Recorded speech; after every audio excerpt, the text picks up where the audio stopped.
coletivo Terra em Cena investiga, no segundo episódio da série Revoluções, a hipótese de o argumento de Naomi Klein no livro A Doutrina do Choque, a Ascensão do Capitalismo de Desastre, seja pertinente ao que estamos vivendo no Brasil. Para isso, debatemos com militantes do MST e do MPL o argumento do livro sobre a dinâmica de implementação do neoliberalismo nos países, analisando as causas, os impactos e os efeitos de desorientação, apatia, catatonia, desmobilização e melancolia manifestado por muitas pessoas diante do desmonte acelerado do país. O senhor vai ver, esse dia vai ficar marcado na história. É o AI-5 contra os trabalhadores e os pobres do Brasil. O que nós estamos fazendo é viabilizando o gasto público naquilo que é prioritário.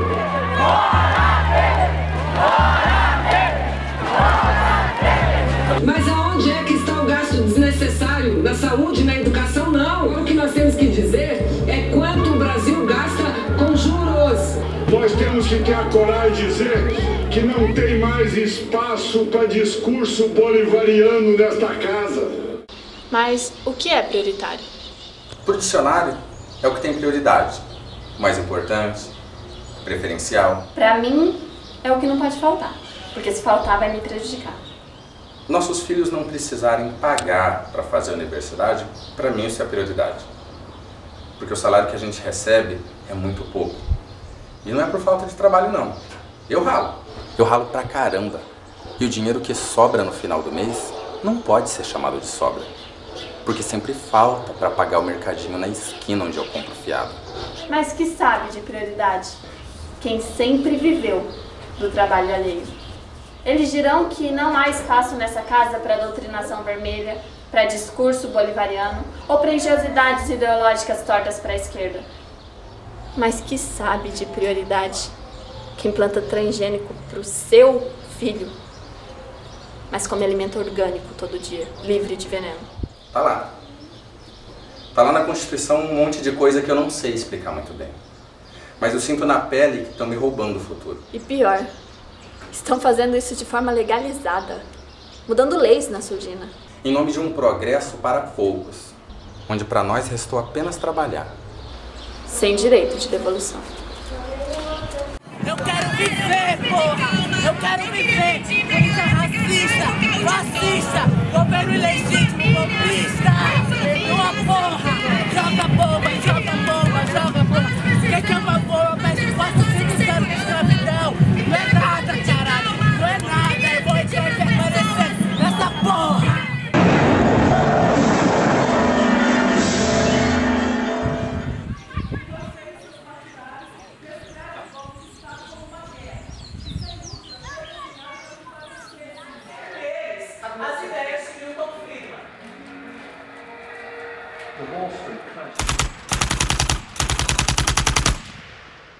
What I want to argue here is that the economic chaos that we're seeing right now on Wall Street and on Main Street and in Washington stems from many factors, of course, but among them are the ideas of Milton Friedman. Friedman was a member of a group called the Mont Pelerin Society, led by the Austrian economist Friedrich von Hayek. They believed that if governments stopped providing services and stopped regulating markets, the economy would correct itself. In the 50s, they were seen as cranks, but over the last 30 years, their ideas have become the dominant economic doctrine. Depois da Revolução Cubana em 59, muitos países começaram a crescer o socialismo, a tomar o poder e a querer fazer a revolução. E no Chile, um socialista chegou ao poder pela eleição, Salvador Allende, em 1973. E ali houve um golpe de Estado e ali o pacote do Milton Friedman foi implementado. With the population in shock, Pinochet imposed the policies recommended by the Chicago Boys. Removal of price controls, the sale of state companies, the removal of import barriers and cuts to government expenditure.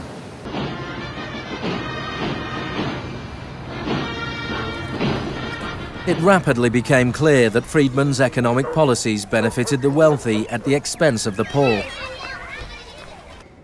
We are witnessing a transfer of wealth of unfathomable size.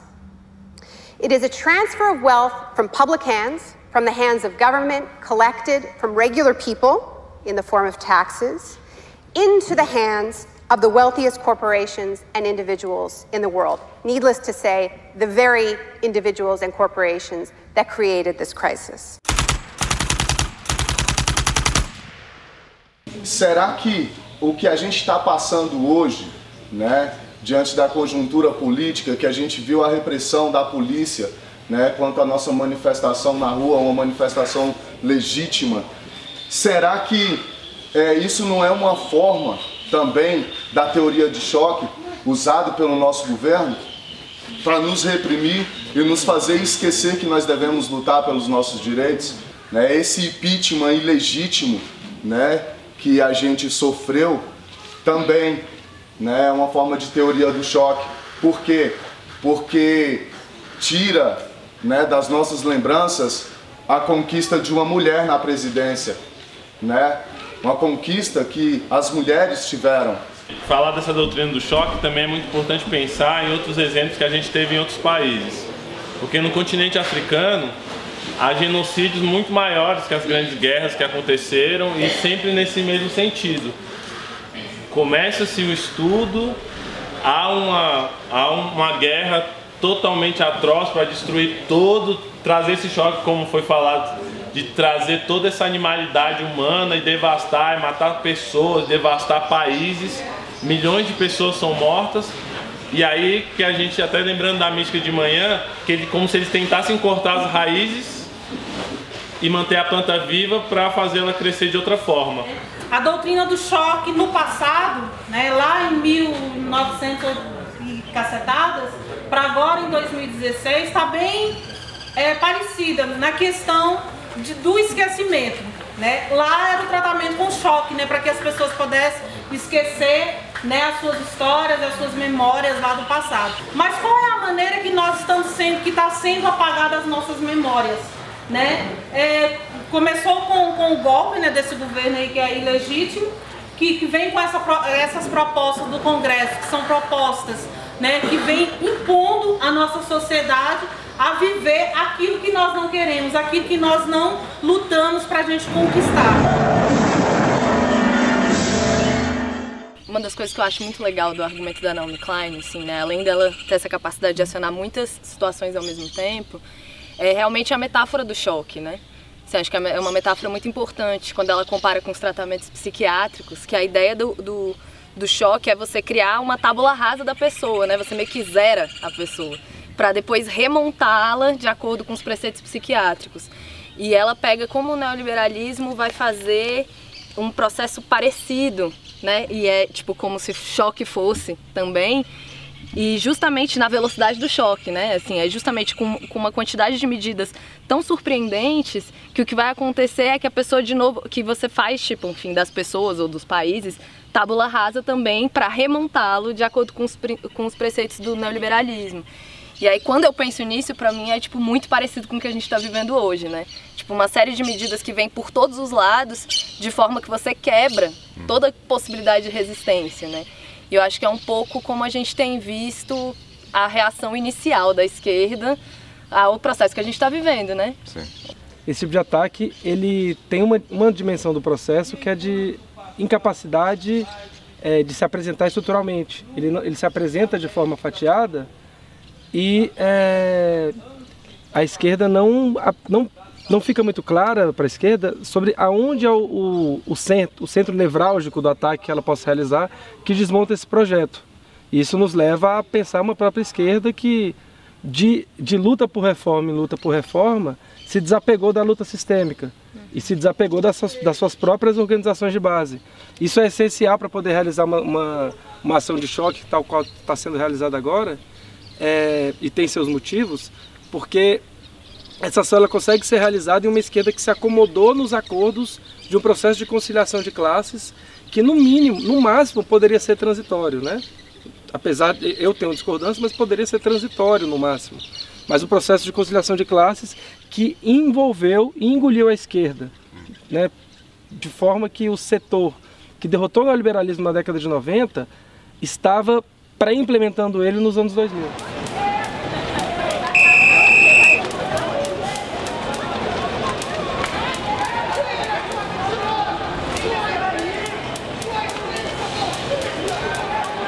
Um lado ou outro precisa conquistar a Constituição. A Constituição!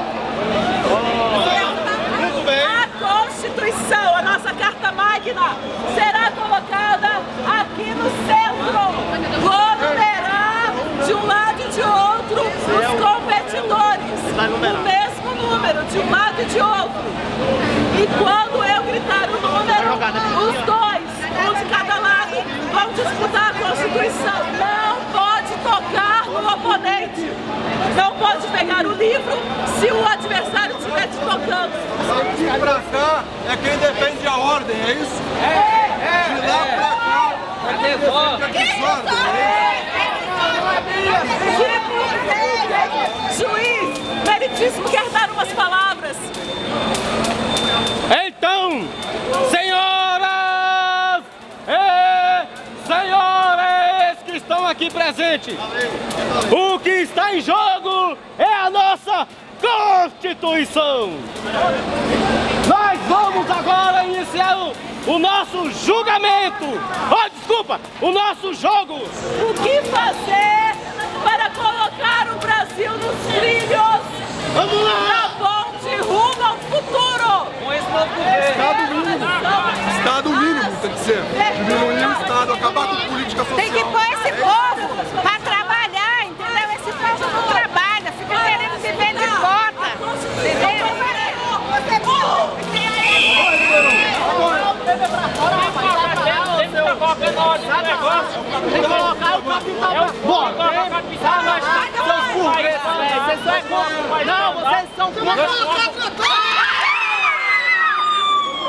Você poderia nos dar uma palavra sobre por que você acha que o seu lado defende melhor a democracia brasileira?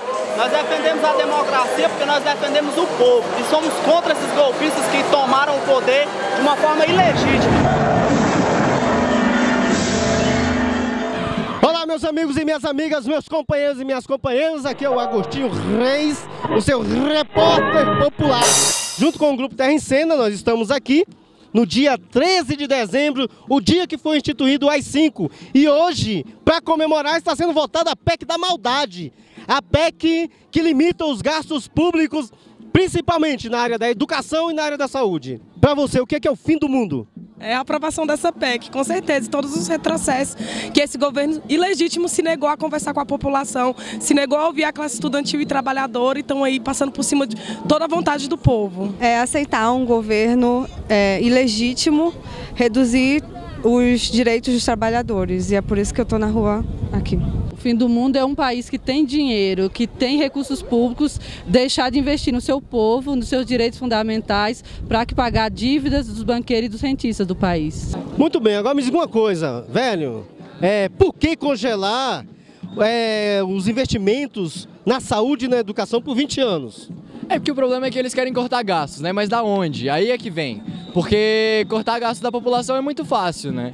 Agora, ninguém mexe em salários altos, ninguém mexe com pessoas que realmente têm dinheiro para ser cortado, né? A gente vê aqui dinheiro para saúde, para educação, para transporte, para a população em si. Geralmente o que primeiro é cortado, geralmente é a coisa que primeiro vai embora, né? O que a gente vê é uma explícita negociação da venda do Brasil, né? E aí os 20 anos é só o começo para esse governo golpista entregar nosso país para uma galera que, velho, só tá financiando o imperialismo internacional. Rapaz, aqui não é Noruega, não. Aqui não é Noruega.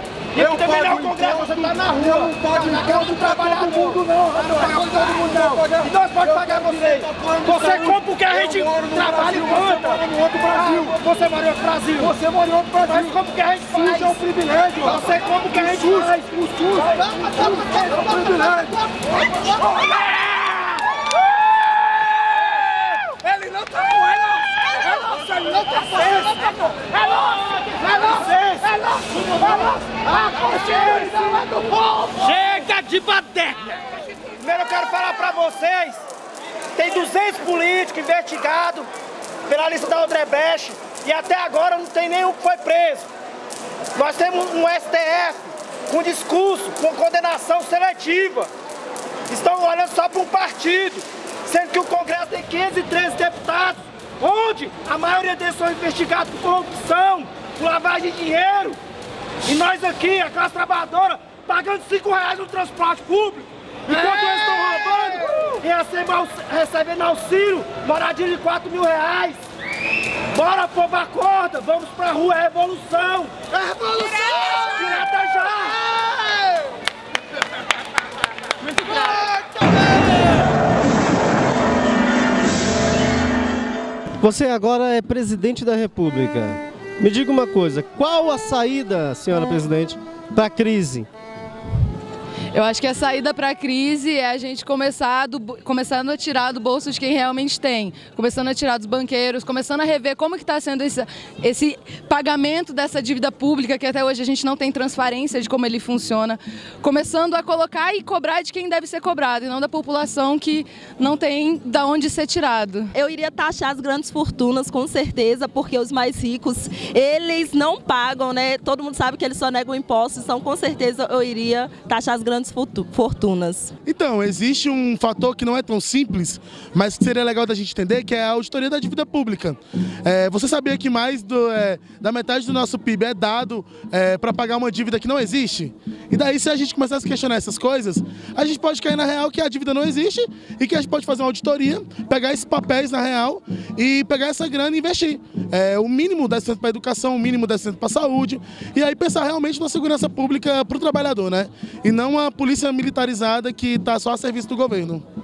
Para você, senhora presidente, qual a saída para a crise? Além da pedir auditoria pública da dívida, eu apostaria em educação popular, certo? E começar a conscientizar o povo, a massa mesmo, do que está acontecendo. E te retiraria algumas emissoras aí do ar. Senhor presidente, qual a saída para a crise? Poder popular, né? Então não vai ter presidente que vai resolver a situação do país. O que resolve a constituição de poder popular é o povo decidir. Meu primeiro ato como presidente seria renunciar ao meu poder em nome das organizações populares, conselhos, organizações de bairro, movimentos sociais, e esse sim tem que dirigir o país. Muito bem, obrigado, senhor presidente.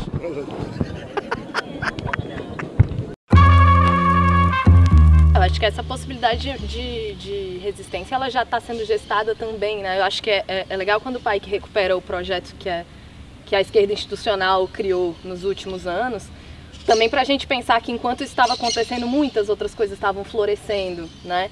E muitas vezes, inclusive, sendo desconsideradas, né? Enquanto realmente propostas que pudessem causar transformações. E aí eu acho que agora a gente está num momento em que fica muito evidente que é exatamente aí, né, nessas iniciativas que vão criar outras possibilidades, né, porque eu acho que tem uma coisa do discurso da doutrina do choque também, que é esse discurso que também é um discurso muito do neoliberalismo, né, que só existe um caminho possível. Não, que é o discurso da política da austeridade, por exemplo. Não tem mais o que fazer, nossa, é ruim, a gente sabe que as medidas são amargas, mas tem que ser feito. E aí você só entra numa possibilidade, né. E isso não é muito diferente do que o governo PT fez, né, nos últimos anos. Não só pelo caráter das medidas, mas porque a própria política da governabilidade também decreta que só existe uma política possível. Não, desculpa, sinto muito, mas a gente precisa se aliar com eles, né? A gente precisa fazer essas alianças. Ah, não, eu sei que a gente está traindo, mas a gente precisa, né? Assim, e o que essas outras possibilidades, esses outros tipos de manifestação que começam a surgir criam é exatamente uma coisa que amplia esse possível, né? Não é mais isso. Não, olha só, tem muitas outras possibilidades de se manifestar, de fazer política, que é, em última instância, o que vai conseguir produzir alguma ruptura. O juiz vai apitar!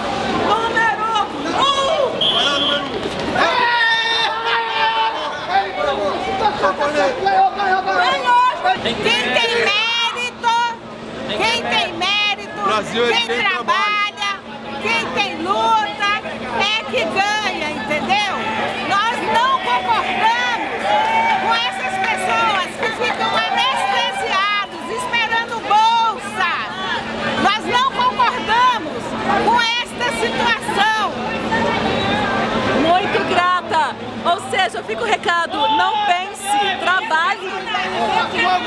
Preparem-se, senhoras e senhores. Vai chamar o próximo jogo! Deixa ele falar! Ele quer falar!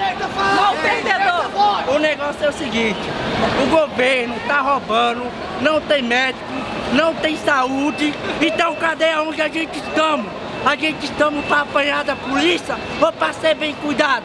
Cadê o governo para cuidar dos doentes, dos deficientes, dos moradores de rua que não tem direito? O transporte, os ônibus, as passagens que tá cara. Eu falo para você, governo, abre o seu olho, levanta essa bunda dessa cadeira, faz alguma coisa pelo brasileiro que merece.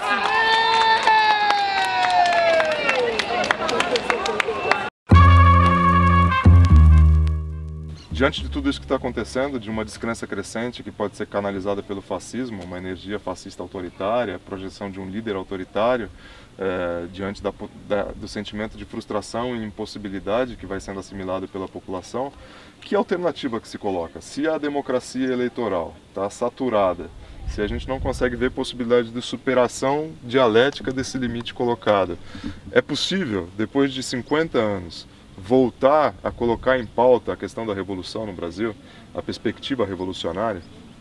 Veja que, assim, a perspectiva revolucionária não é colocada por grupos. A perspectiva revolucionária se apresenta em função de uma série de processos sociais. Uma parte da esquerda brasileira tem apostado em de volta para o futuro, na ideia de que vai conseguir reestruturar o pacto social, o pacto de classes do período anterior. Enquanto as elites nacionais, a burguesia nacional e internacional estão com o projeto de futuro, de acirramento da expropriação da classe trabalhadora, né, de acirramento da expoliação. Se nós olharmos para o futuro, o que nos sobra é uma possibilidade de acirramento de conflitos de classe. E esse conflito de classe, quanto mais acirrado, o que pode se gestar dele de uma vitória nova, uma nova vitória que não seja repetir velhos processos anteriores, velhos processos de conciliação, é a possibilidade de uma ruptura revolucionária, é a possibilidade de um grupo, de um setor da sociedade exprimir outro setor da sociedade, né? Retirar da sociedade um setor que vive do trabalho dos outros. Não se trata do que eu entendo, não se trata de uma fábula, mas sim de um enunciado real do Brecht, que é de que talvez passemos a temer mais a miséria do que a morte. E se a gente teme mais a miséria do que a morte, então nos sobra transformar essa realidade.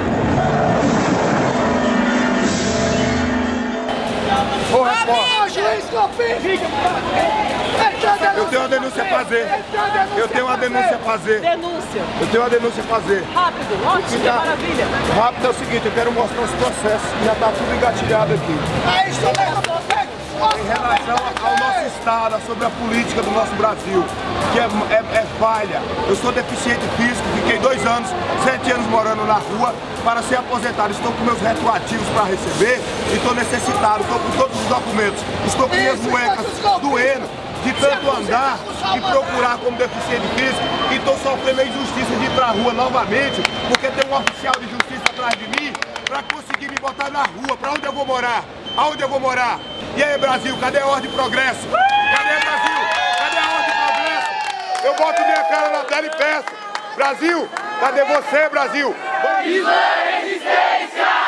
Aí, não que eu não peque, mas essa PEC tá tirando a favela. Mas um gol contra, que muita gente comemorou, é cada 7 a 1 que cai na conta do trabalhador. A mão que bateu panela, não é a mão que lava a panela. Foi pra janela cantar o hino de camisa amarela.